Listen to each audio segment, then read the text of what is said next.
It's July. We are entering our rainy season. This is the monsoon season. As you can see, we just had a storm pass by and dumped a little bit of rain. Not a whole lot, but just enough to make things, well, to make the mosquitoes come out for sure. My name is Lisa. I'm from the 2-Acre Homestead, and I garden here in the desert southwest of Arizona. I am in the high desert southwest of Arizona, meaning my elevation is almost 4,000 feet above sea level. I'm in gardening zone 8B. I have a first frost date of October 15th. If you are planning on putting any seeds in the ground, now is the time to get that done. So let's head on over to the garden, and I'm going to show you, based on what my garden is producing, the things that you can grow from seed so that you can get a fall crop and a fall harvest. And also I'm going to share with you a few tricks and tips when it comes to planting flowers as well. So let's get started. There's an old expression that says you want your corn knee-high by the 4th of July. And here in the desert southwest, that is very true when it comes to all of your corn, but especially your dent and popcorns.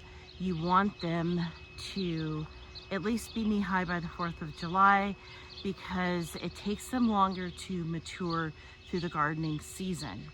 But this is the perfect time to start planting your sweet corn. Sweet corn, there's different varieties. You'd have to look at your seed packet and it will share or show you how many days to maturity. But there are varieties out there that don't take long, anywhere between 60 to 75 days to maturity. They're out there, go find them. This next bed that I have here, right here, I am growing bush beans. Now, this is the time of year that you really want to make sure that you get your last crop of bush beans in ground now.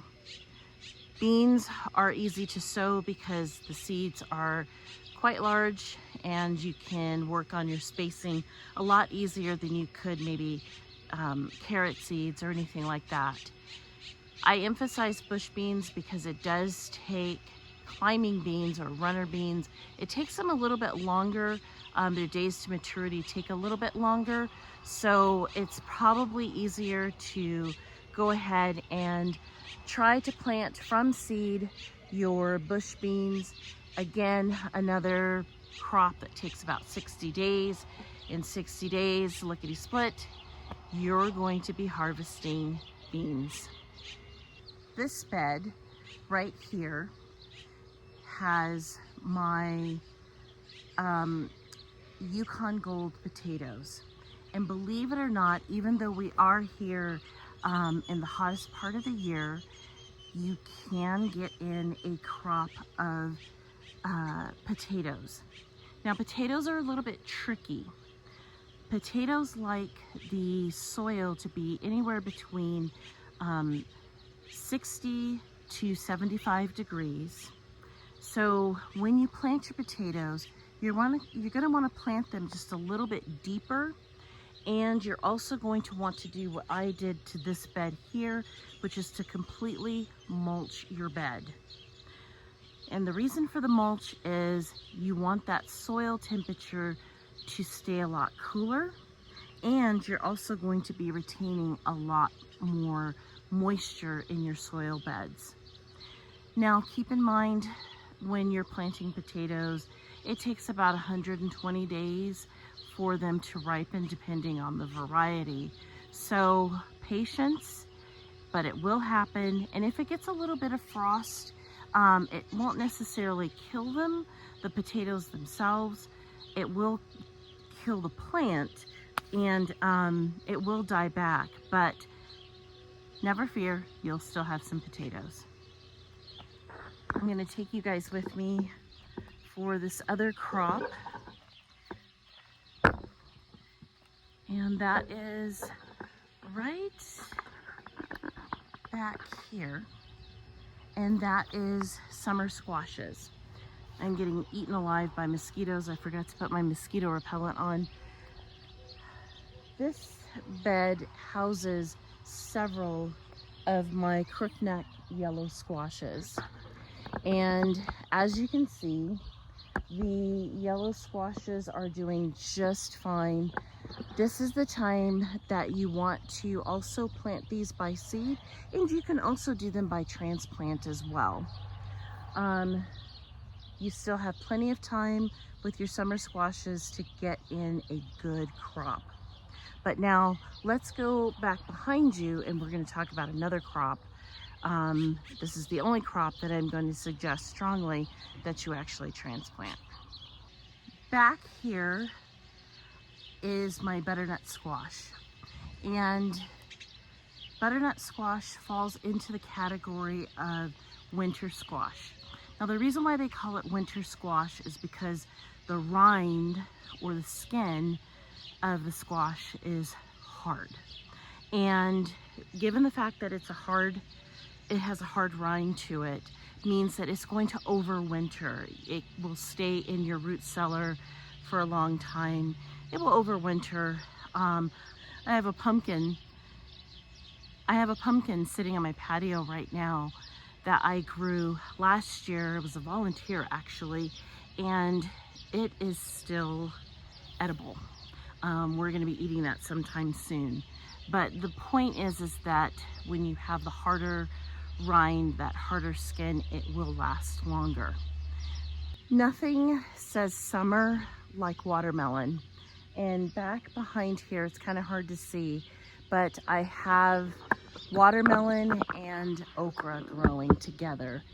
And I absolutely love this garden bed because it's just so full of edible things. I've got my okra that's growing right here, and then I've got a nice watermelon that's over there. If you're going to grow watermelon and okra, this is now the time. This is go time. Get them in ground right here, right now, and you should have some sort of a harvest, especially for the okra. You probably will have a okra harvest definitely in the fall, and the same thing for watermelon. You'll definitely have a fall harvest.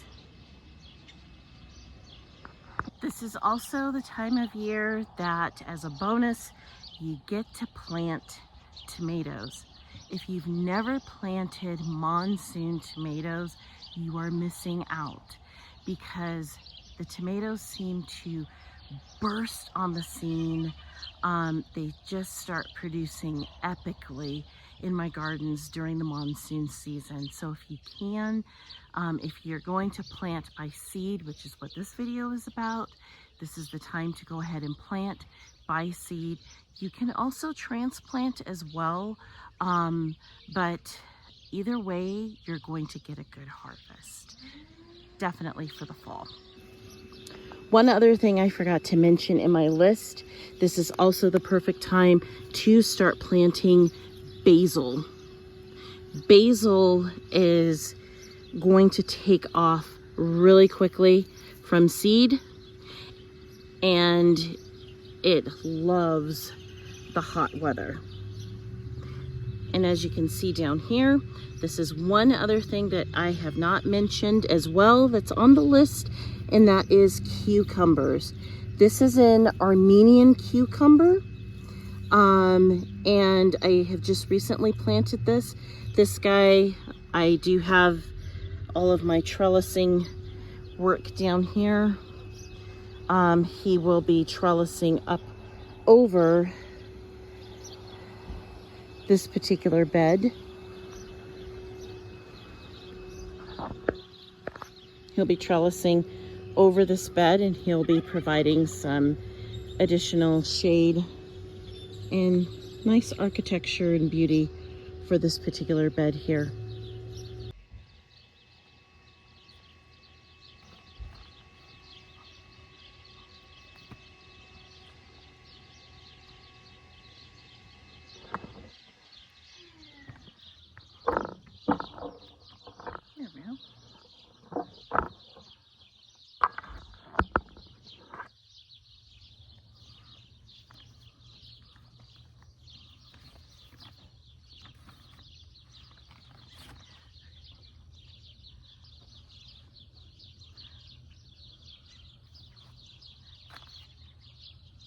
Not to be left out of this list are flowers.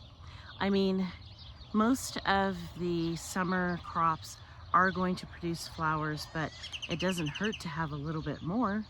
So here's a list of my flowers that you would want to start planting from seed right here, right now, in the month of July. Sunflowers.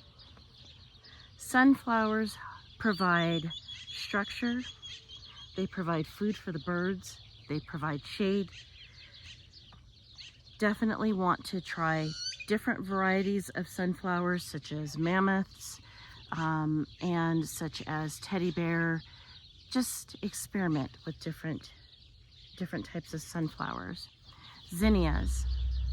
Zinnias are absolutely fantastic. They're one of my favorite sunflowers to plant in the gardens, and that is because they're so unique. They have so many different designs on them. It's just an absolute joy to grow them. Cosmos is another one.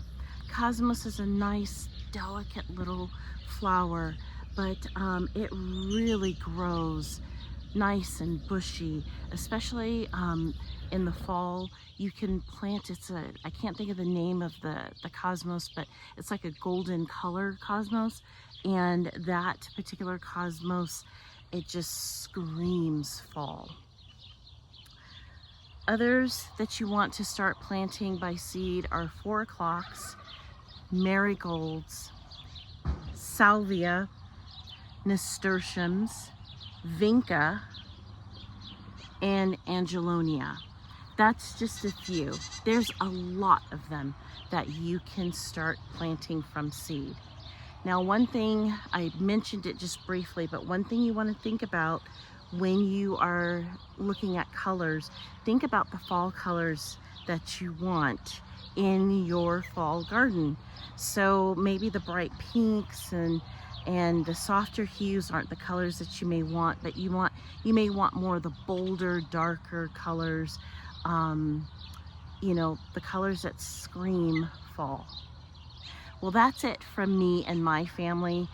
We've got some chores to do out here, and I am battling mosquitoes like nobody's business. So I'm gonna cut it short here, but that's it from all of us here. So from all of us, from our family to your family, wherever you are in the world, happy homesteading and stay safe out there.